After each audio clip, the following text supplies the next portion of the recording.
is it allowed to vote for a kafir leader to rule you? Now this question, to be honest with you, the one who is asking this question did not ask the right question. Why? Because you have to give the right context of this question. In my country, or in the country where I live, all leaders are kuffar. It is a kafir country, and I have the choice to choose between A or B or C. Both A or B or even C, all of them are what? Kafir parties, non-Muslim parties. So when you ask the question, is it allowed to vote for a kafir to rule over you, you should say no. Is it allowed to select among the kuffar who are going to rule over me, the best of them?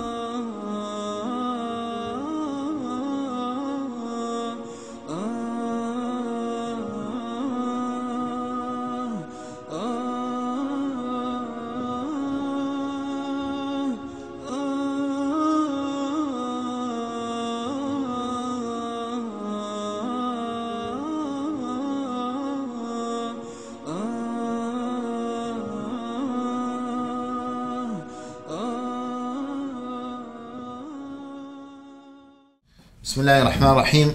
الحمد لله رب العالمين، والصلاة والسلام على أشرف الأنبياء والمرسلين نبينا محمد صلى الله عليه وعلى آله وصحبه وسلم تسليما كثيرا.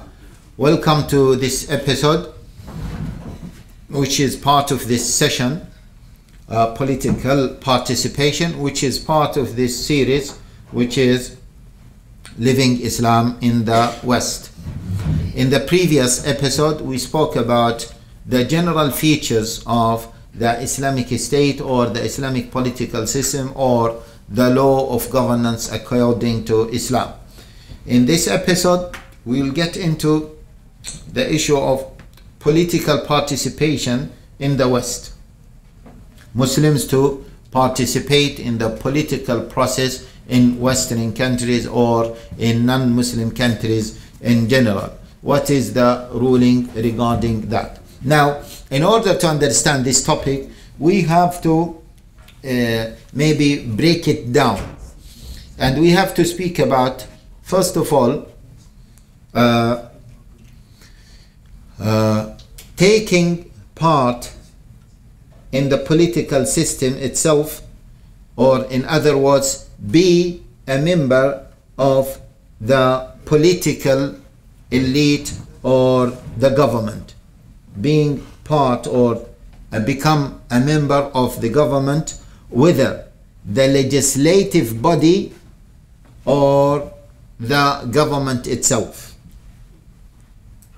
This is one thing, such as being a minister, being an MP, which is part of the, which is the parliament, which is the legislative body, okay, or even being part of the judiciary, such as becoming a judge. Now, becoming a judge is not really part of the political participation, so we might not discuss it, but it is part of the general discussion. So this is one area. The other area that we need to discuss is, you don't become part of the legislative body or the government, but you select who becomes, or who becomes in power. You participate in the selection process of who will come into power, which is known as voting. Generally speaking, is known as voting. So, two things. Let us start with voting.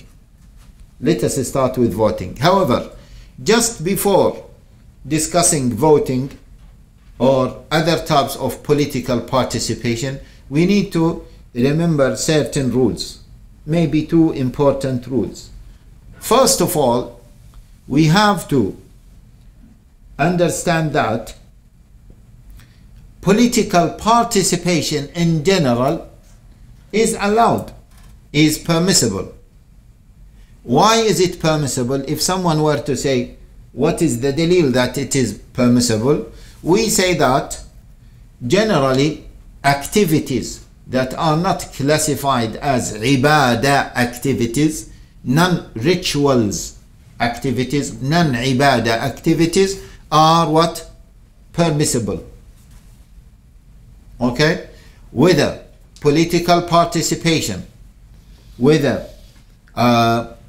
taking part of a political system, whether how to conduct financial transactions, how to build the economical system, how to run your social affairs, how to run your other civic affairs, the general ruling is it is allowed unless there is a specific proof to exclude this from the general permissibility. Yeah? So the standard and general norm is everything is allowed except if it is stated otherwise. In matters of ibadah, in matters related to ibadah, the general rule, the standard rule is what? The prohibition. So for example, you cannot introduce a new ibadah by yourself. You cannot alter the ibadah. You cannot change the ibadah. You cannot modify it. You cannot take it out of its time. You cannot add to it. You cannot subtract from it. Okay? You need a dalil for that. It is not allowed. It is not allowed. It is not allowed.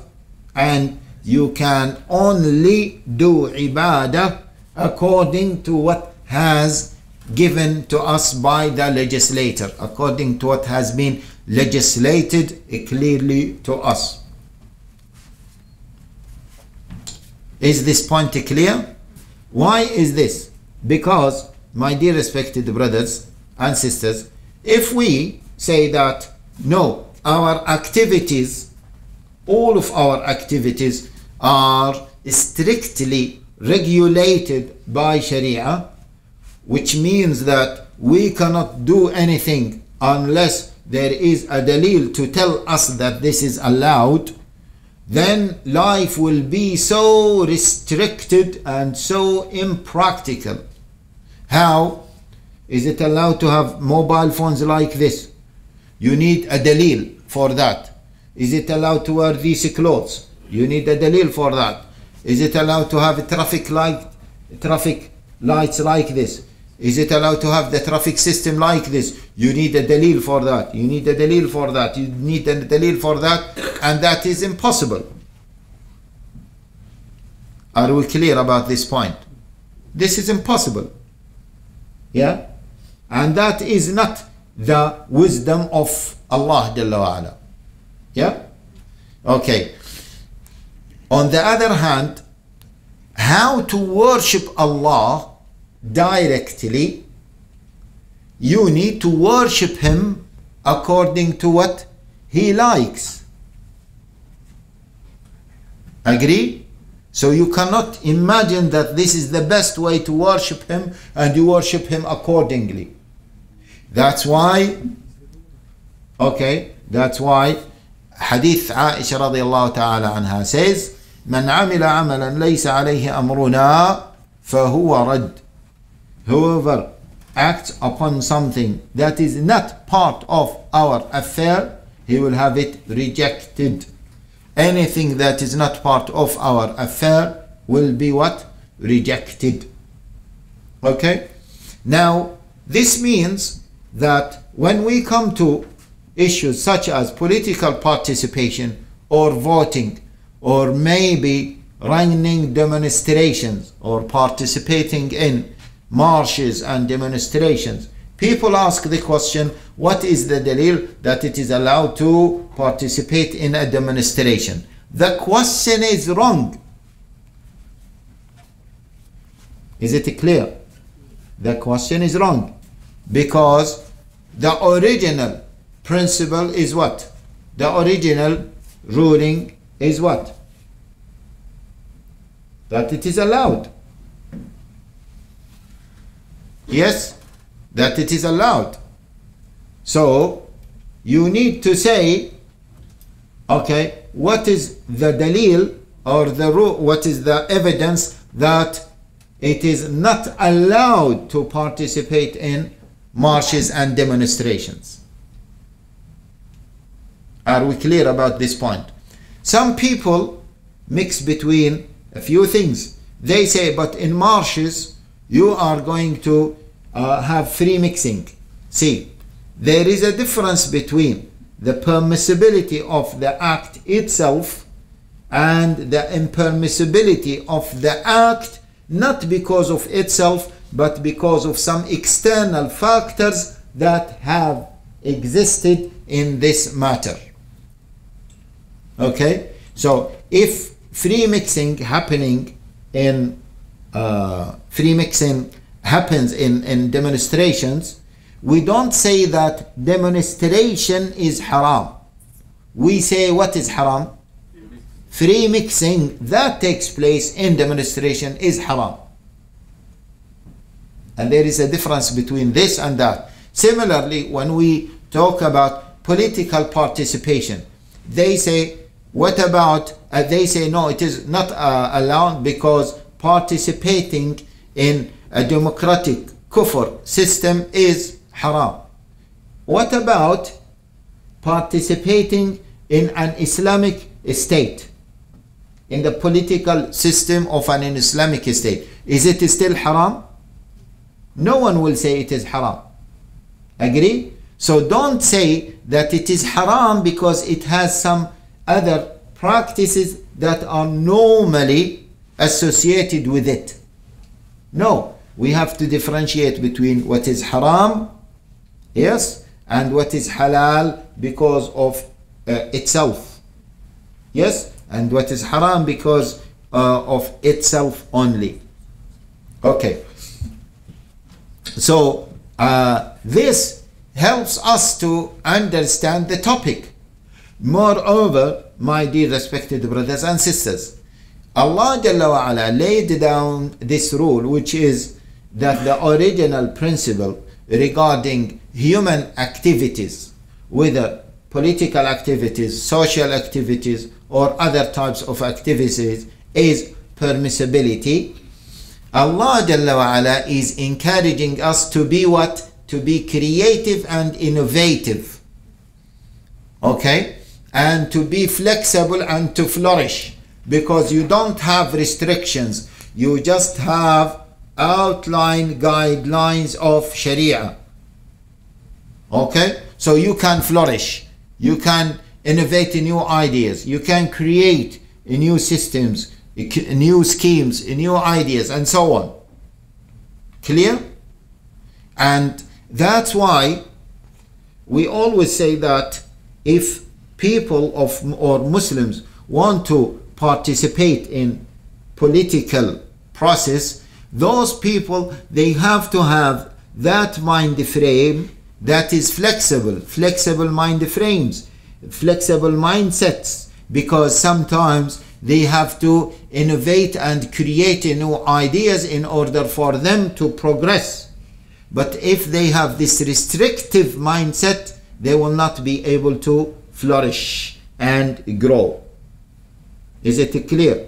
And as I have mentioned this, if a person, he is specialized in aqidah only, and he does not study fiqh, he does not study, or he did not study fiqh, he did not study usul fiqh, and so on, so forth, he only studied aqidah, this person will find it so difficult to participate in any political process.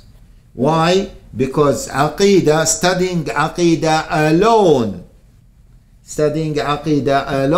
will build his mindset in a way that is what? So restrictive. And this person, he cannot come up into the political life with a restricted and a restrictive mindset. He needs to be what? A person of some flexibility.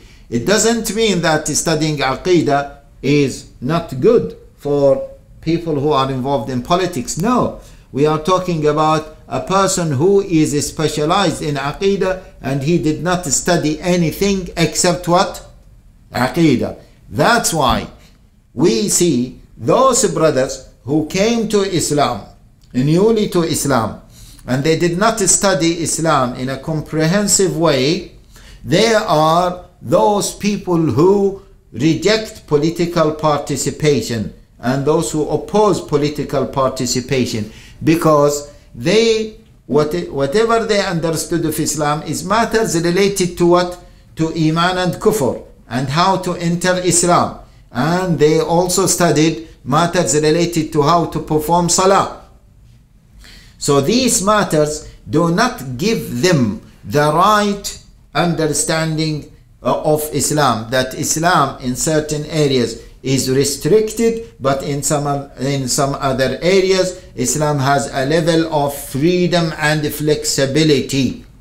They think that Islam is just restricted and don't do is just a set of what? Don't do, don't do, don't do, don't do. Okay? But they don't think that in Islam there is do, do, do, do. Think, be creative, be innovative, and so on. Okay? This helps us to address those brothers and sisters who refuse or who reject political participation, and they think that it is either sin or kufr. Okay, now let us talk about voting first. We said that there are two areas that we need to discuss. Voting, which is to select, yeah, to select either a law or what? Or the representative of the law or the executor of a law, which means to select a leader. So two things: to vote to select a law, and to select what? To select leadership. Two. So this is the first area, which is what? Voting. The second area is you yourself become part of a system. You become what? An MP or a minister or a government representative or maybe a councillor or something like this. You become part of the system itself. Now, regarding voting, first of all, let us understand, my dear respected brothers and sisters, that voting means selection. It doesn't only mean promotion. Some people think, because of language, that voting is what? Is promoting. Voting is different from promoting. Voting is what? Is selecting. It's just a selection process. Okay, now selection in all democratic countries, yeah, the fact that we are talking about democracy, it means that people have freedom or privilege to select, because as we will see, the word democracy, yeah, is a term that has been taken from Greek, yeah, and it is a term in Greek language, or in Greek language, yeah, it is demokratia, and it has two syllables or two words, demok and the other one tratia. Demok, it is the people, ratia, I think, power. So it is the power of people or the law of people. So in any democratic system, the people have the right to what? To select and to choose. So now choosing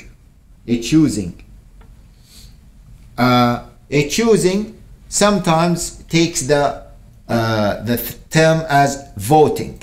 So you vote is not necessarily you promote, but you choose. You choose. Either you choose the law, or you choose what? Or you choose the leader. Now, in any non-Muslim countries, the leaders that are promote themselves or nominate themselves to be the leaders, the candidates that they nominate themselves to be the leaders are normally representatives of parties that are non-Islamic parties or sometimes anti-Islamic parties. In other words, kuffar, whether the leaders or the parties.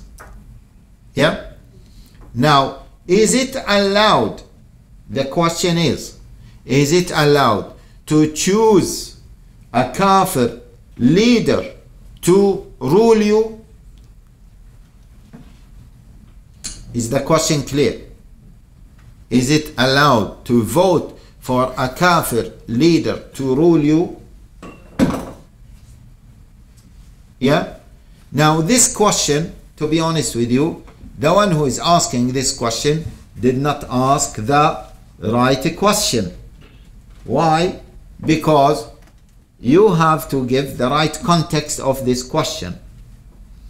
In my country, or in the country where I live, all leaders are kuffar. It is a kafir country.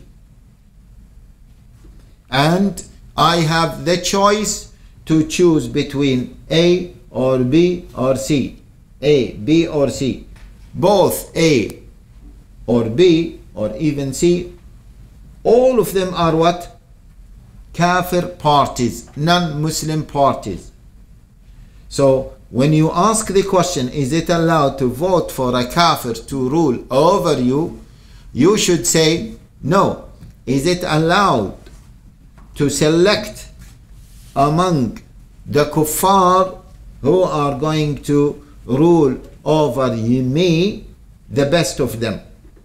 Is it allowed to choose the best of the kuffar who are going to rule over me? This is the accurate question.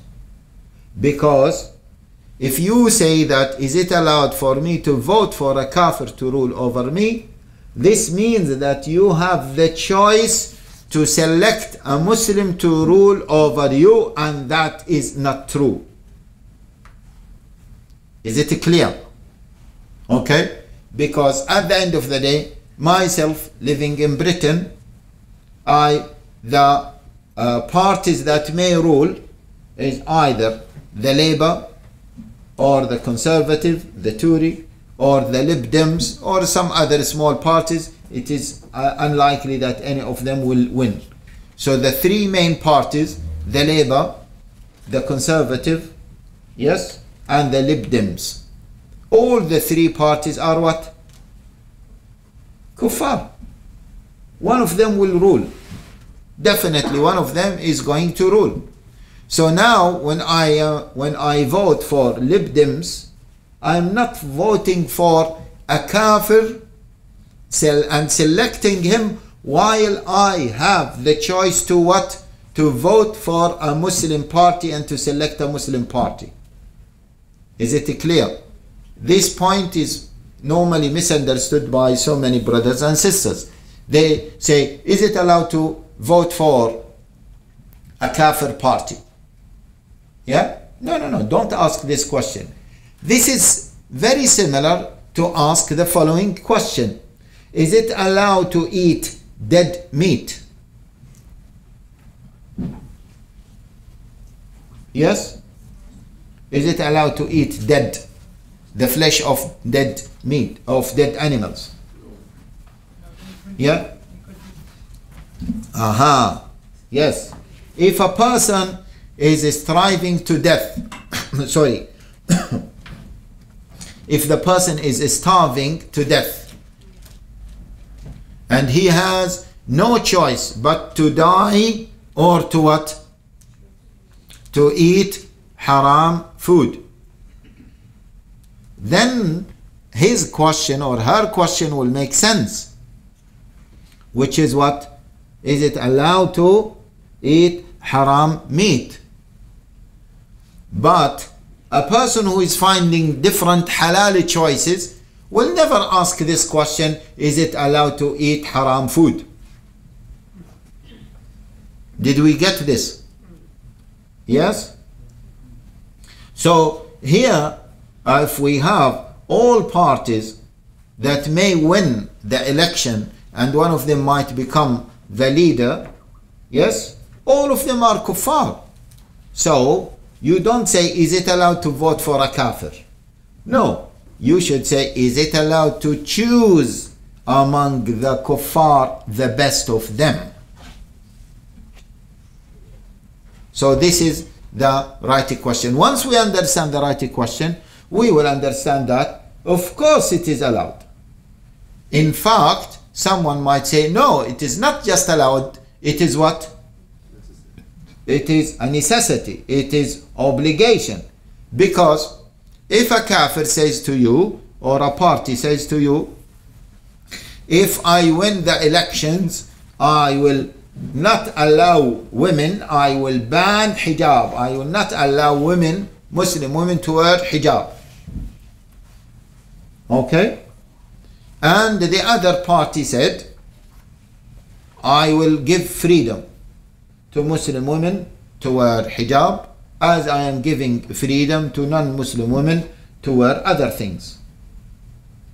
Okay? So this is the manifesto of one party, Party A, and this is the manifesto of the other party.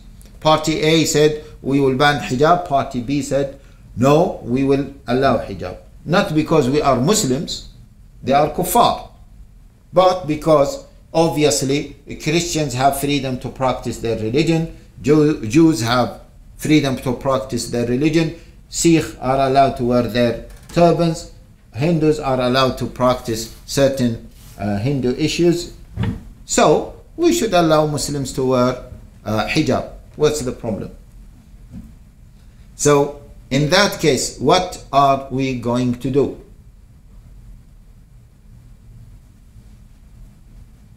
What do you think?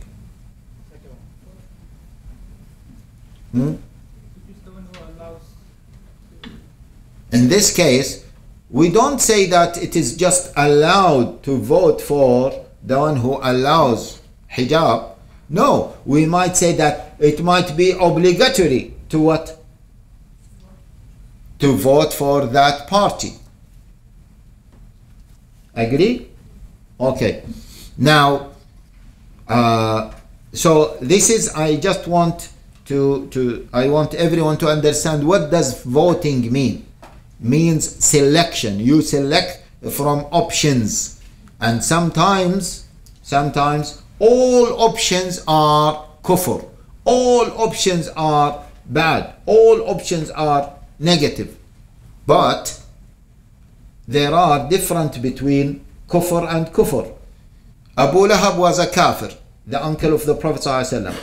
صح? And Abu Talib was what? A kafir. Yes? If we have the choice to be ruled by Abu Talib, shall we abstain or give the choice to be ruled by Abu Lahab? No, of course not. It doesn't make sense. Now, Abu Lahab is a kafir and Abu Talib is a kafir. Both of them will go to hellfire. Yes? But there is a difference between this and that. That's why the Prophet ﷺ, he lived under the protection of who? Of Abu Talib. Yes? He did not say, I don't want Abu Lahab and I don't want Abu Talib. And that's why when Abu Talib died, the protection, this political protection that the Prophet ﷺ used to have under the authority of Abu Talib was dismissed, ended. So the Prophet ﷺ received more pressure from his people. Okay? So this is how to understand voting. Okay? This is how to understand voting. Now, this is one point. The other point is, some people say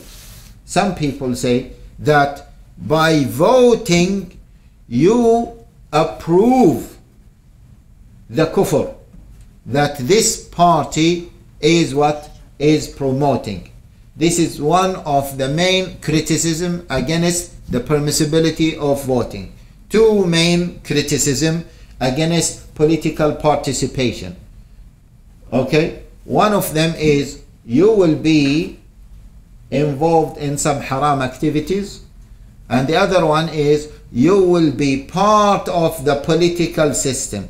Part of the political system means you will approve some haram, or your involvement in the political system, it means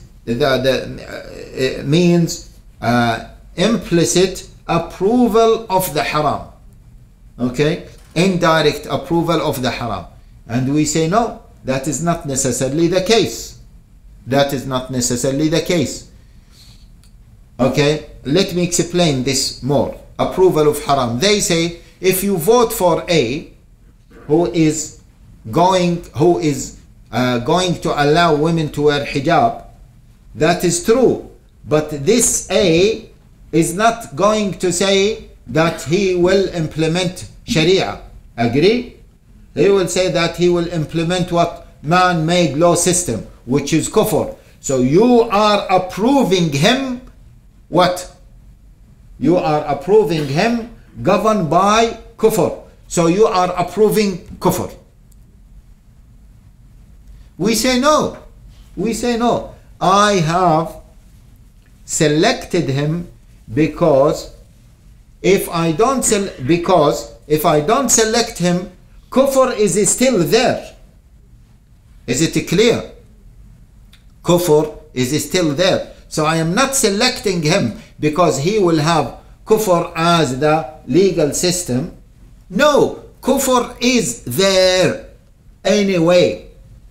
Whether this party came to power or the other party came to power, the power or sovereignty belongs to what? Belongs to kufr. It is a man-made system. So don't say to me that you are approving kufr. Is it clear? طيب? No. But I have selected him because he is what? The lesser of two evils. This is an evil.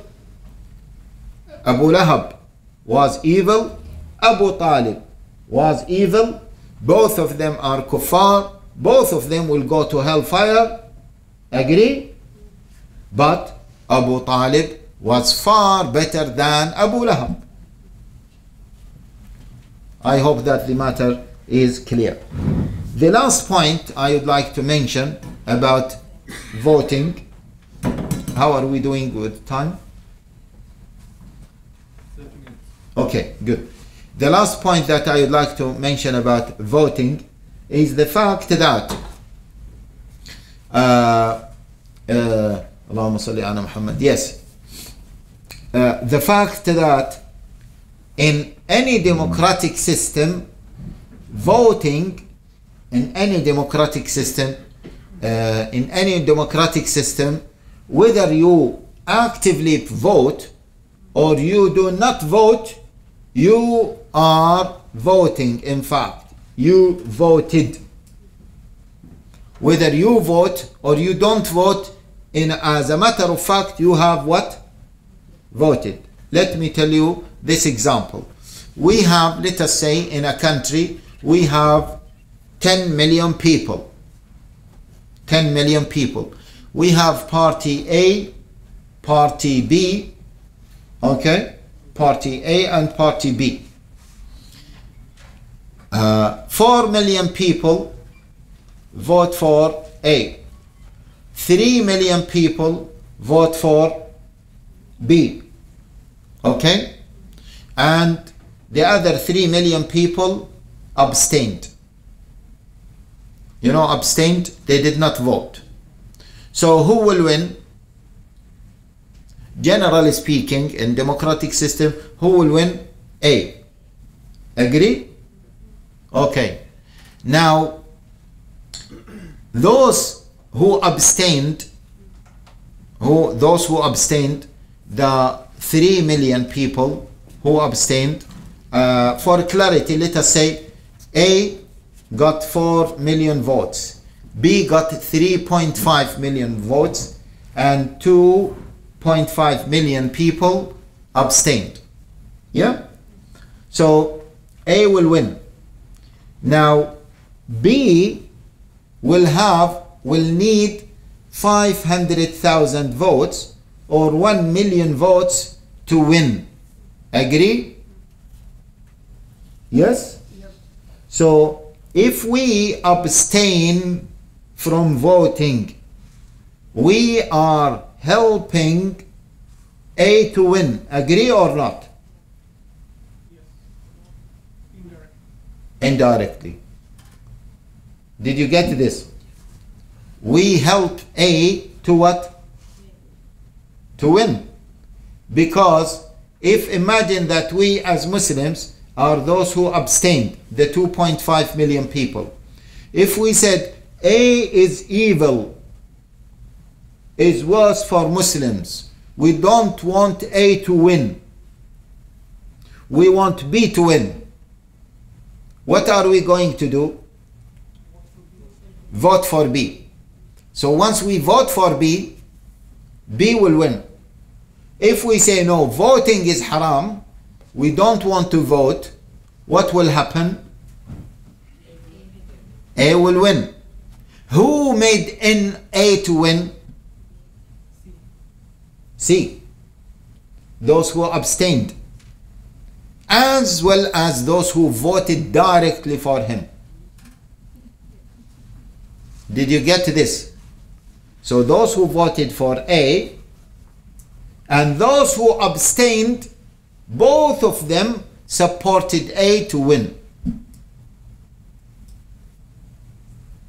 As far as you are a citizen eligible to vote, abstention from voting is an indirect what? Voting.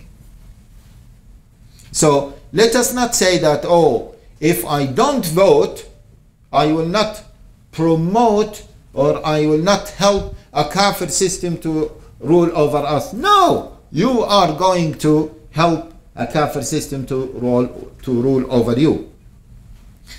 As I always say, that if we are living in this room, yes, if we are the citizens of this country, we are living under what? The roof of this room. Because we are part of it. The population is 10 million population. I am one of the population. I am one of the voters or the electric system. Yeah? So I am living underneath that. Voting is either to stay here under this part or to stay there under that part. So for example, if we have two parts in this country, all of them are bad. This is here is very, very cold, and this is bit cold. Yes, but all of them are cold. Wisdom dictates what? Wisdom tells us, don't sit here, don't stay here, stay there. But it is cold there. Yes, it is cold there. Come on, but it is less cold than here. So instead of you just sit wherever it happened that you sit and stay, and it might be very cold, harmful for your health, you choose for yourself. Okay? So this is voting. You will choose for yourself by yourself. Okay. This is the this is the issue of voting. This is the issue of voting. Now, once we are talking about the permissibility of voting, we have to talk about the method to vote. Yeah, what do we mean by the method of to vote? We are not talking about the technical way of voting. The technical way of voting. No. I'm talking about, as we are talking about living Islam in the West, I'm saying what is the guidelines for us as Muslims living in non-Muslim country that we need to implement in order to choose the best candidate or the best party. This is the question. And I always say that, generally speaking, we as Muslims have to coordinate our votes. Have to have coordination among ourselves how to vote. And we might come up with a decision that we need to vote for one candidate, all of us. We might come up with another decision, which is what? Every single every single or Muslims living in one city or one constituency should vote for any party or any member that is best for them. So we might unify our decision, or we might decide to disunify our votes. It depends on the type of democracy that is implemented, whether a proportional democracy or any other type of democracy. We don't want to get into that. But this means that we Muslims have to what? Have to be smart enough and to understand the political game in order to participate in a very clever way in order to make sure that the right people are in the right place, in the right position. Clear? Also, I would like to say that many people think that the Muslim votes or the Muslim vote has no significance, no value, no weight, and that is not true. Let us take an example. I don't know here the democratic system in Oslo. Do you choose one for Oslo? Do you choose one member of parliament or what? How do you do it? Of course you don't know, because politics is dirty. You don't want to know about dirty things. Huh? We always thought voting was haram, Sheikh. Voting is haram. That's why we never thought about it. I hope that after this you will change your mind. I have changed my mind already. Jazakallah khair. Every 4 years you choose minister for the country, and every 2 or Minister means what? The prime minister. yeah, and every 2 or 4 years you choose for The city, the local city, the local. You call it mayor. Yeah? Okay. Let us say, okay, just to make it simple, about choosing the prime minister. Or let us say in Oslo, choosing the mayor. Yeah? In Britain, we have the parliamentary system. Yeah? The parliamentary system. And we need to choose MPs every 4 years in the general election. MPs, members of parliament. Now, let us say choosing a mayor for Oslo. Let us say that the population of the Muslim population in Oslo is 50,000 Muslims. And out of them, we have, let us say, 20,000 votes. Okay? Those who can vote above the age of 18 or whatever are 20,000 people. And let us say that we have two parties or two candidates in Oslo. Candidate A and candidate B. candidate A won 140,000 votes. Candidate B won 150,000 votes. Candidate B will win because he got what? The biggest number of votes. Generally speaking, this is if you apply first past the post or proportional democracy. Now, see, if you say that, oh, we have just 20,000 votes, what has this to do with the overall number of electors or voters? Yeah? It's a very insignificant number, very small number. We cannot influence the decision. We cannot influence the one who will be in power or the mayor. We say, no, don't compare 20,000 to the 300,000s. No. If you have that situation that we mentioned, that party A got 140,000 votes and party B got 150,000 votes, it means that you can what? You can change the balance in favor on one of them by your small insignificant number of voters. So if you add the 20,000 to what? To A will win over what? B. Agree? Is it clear? So we need to look at it in a very smart way. Now, how can we understand this? There are some details, more details like this. In Britain, in certain constituencies, Muslims have a bigger or a large number of voters. Yeah, the 20% of the constituency is Muslims, 30% sometimes.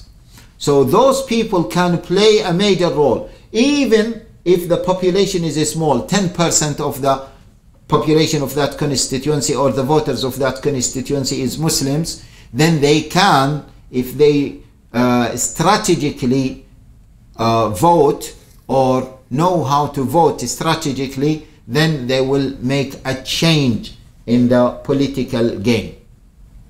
But this means that we need to know how it operates. Yeah?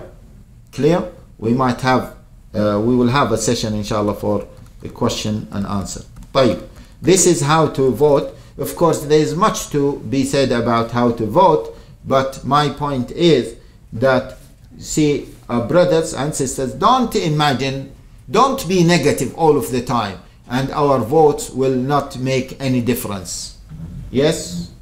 And or we are living on the margin, we will not make any change. This is absolutely wrong. But as I said, we need to be united in order to know the best way of what?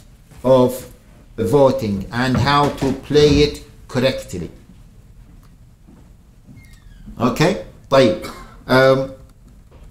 Let me move to the second main topic, or sorry, I think the second main topic needs a session by itself. We have 5 minutes left, yeah?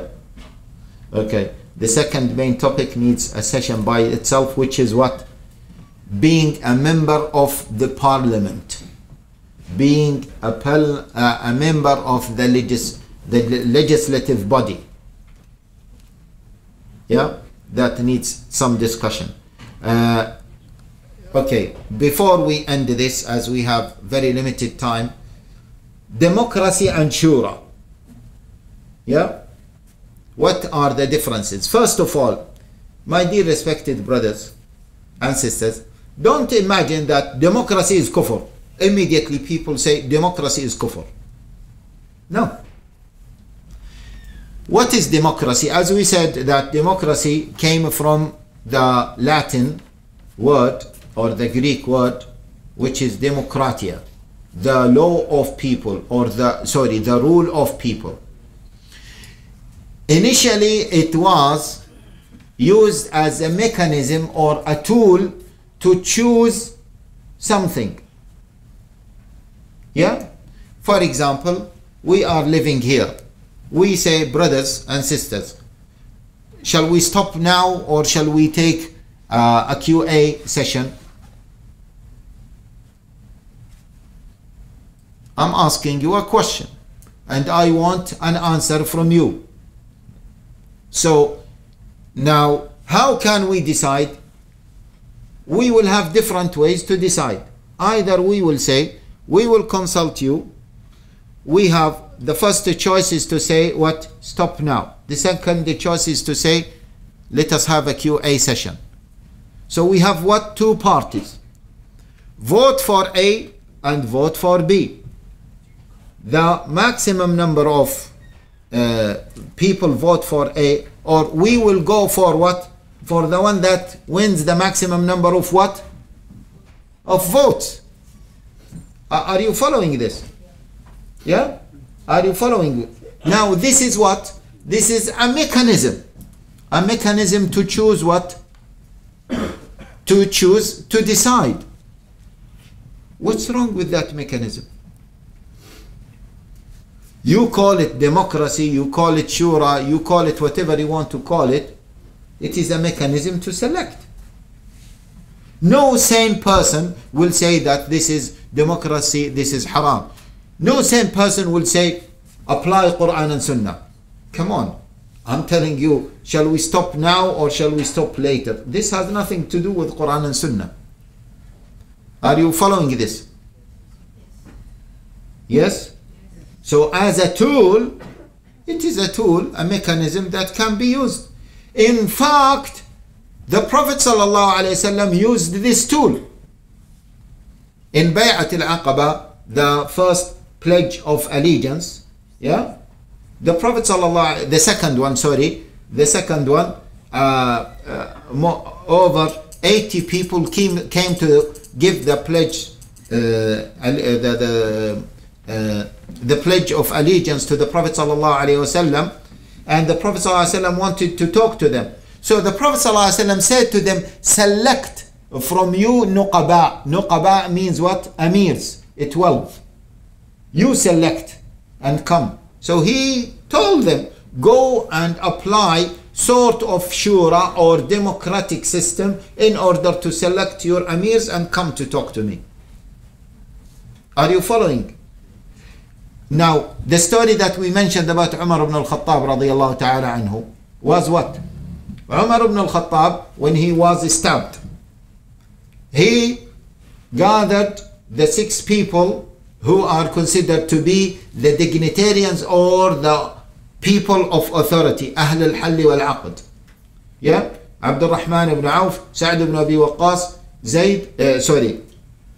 Az-Zubayr, Talha, Uthman and Ali. And he appointed Abdul Rahman ibn Auf to facilitate what? The voting process, to facilitate the democratic process. And Abdul Rahman ibn Auf, he said, and it is in Sahih al-Bukhari, he said, listen, each one of you should select one. So Az-Zubayr said, I will give my vote for Ali. Talha said, I will give my vote for Uthman. And Sa'd said, I will give you my vote. So now we had the 3 main candidates, Abdul Rahman, Uthman and Ali. Then Abdul Rahman told them, okay, listen, do you give me the authority to select? So they voted, yes, we will give you the authority to select. So he said, Uthman, come on, you are the leader. So this is what? This is a process, a simple form of a democratic process. To select what? To select a leader in a very simple form. What's wrong with that? Okay? In fact, if they want to say that democracy as a system to select, yeah, as a mechanism to select, Islam brought that even before the French Revolution, because you know democracy as a system to rule became dominant after the French Revolution in 1798. And of course Britain 1 century before that had the parliamentary system, which is very late. So this is one thing.